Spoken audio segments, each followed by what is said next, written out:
need this job. My last job interview was 11 years ago, before Piper was born, at the Viking Herald, a weekly gazette devoted primarily to Scandinavian heritage, pet adoptions, and police blotters. The Herald was hiring an ad sales rep at the time. A telemarketing gig, basically. I met with the head of sales in his office at the ass end of a new business park on the edge of town. Right away, I forgot his name. Wayne, Warren, Walter.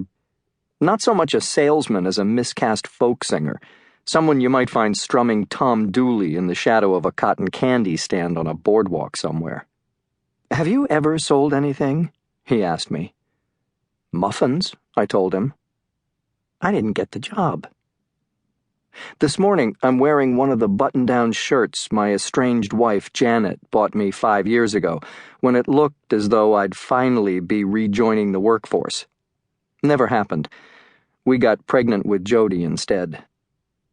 I arrive at the farm 9 minutes early, just in time to see whom I presume to be one of my job competitors waddle out the front door and down the access ramp in sweatpants.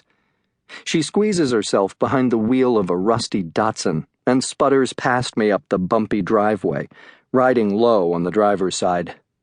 The sweatpants bode well, and even with 3 missing hubcaps, my Subaru looks better than that crappy Datsun. The walkway is muddy. The ramp is long, like a gallows. I'm greeted at the door by a silver-eyed woman, roughly my own age, maybe a few years older. She stands tall and straight as an exclamation point, in bootleg jeans and a form-fitting cotton work shirt. She's coaxed her flaxen hair into an efficient bun at the back of her head. "You must be Benjamin," she says. "I'm Elsa. Come in. Trevor is still brushing his teeth." She leads me through the darkened dining room to the living room, where a tray table on wheels and a big-screen TV dominate the landscape. She offers me a straight-back chair and seats herself across from me on the sofa, next to the reclining figure of an enormous brown cat showing no signs of life. "Big cat," I say. "He's a little testy, but he's a good ratter." She pets the cat, who bristles immediately. She strokes it until it hisses. Undaunted, she forges on until the beast begins to purr. I like this woman. She's tough, forgiving, the kind that sticks it out when the going gets rough. "My neighbor has a cat," I offer. "What a coincidence," she says. "So tell me, do you have any other clients?" "Not at the moment." "But you have experience caregiving, right?" "Not professionally." She's unable to suppress a sigh. Poor thing. First the lady in sweatpants, now me. "But I've worked with kids a lot," I say. "Professionally?" "Not exactly." "Do you have children?" "No, not exactly." She glances at the clock on the wall. "Do you mind if I ask what led you to caregiving?" she says.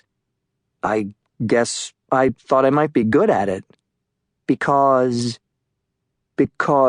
I'm a caring person. I understand people's needs." "Do you know anything about MD?" "A little bit." "And what did you think of the class?" "Honestly?" "Honestly."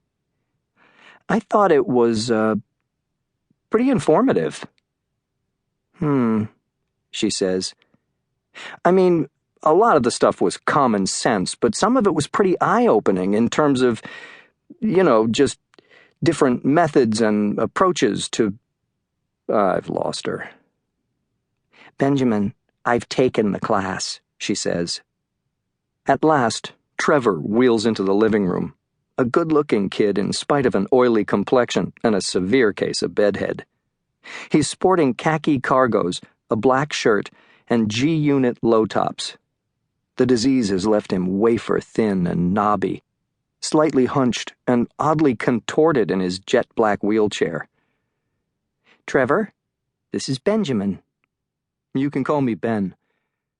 He shifts in his seat and angles his head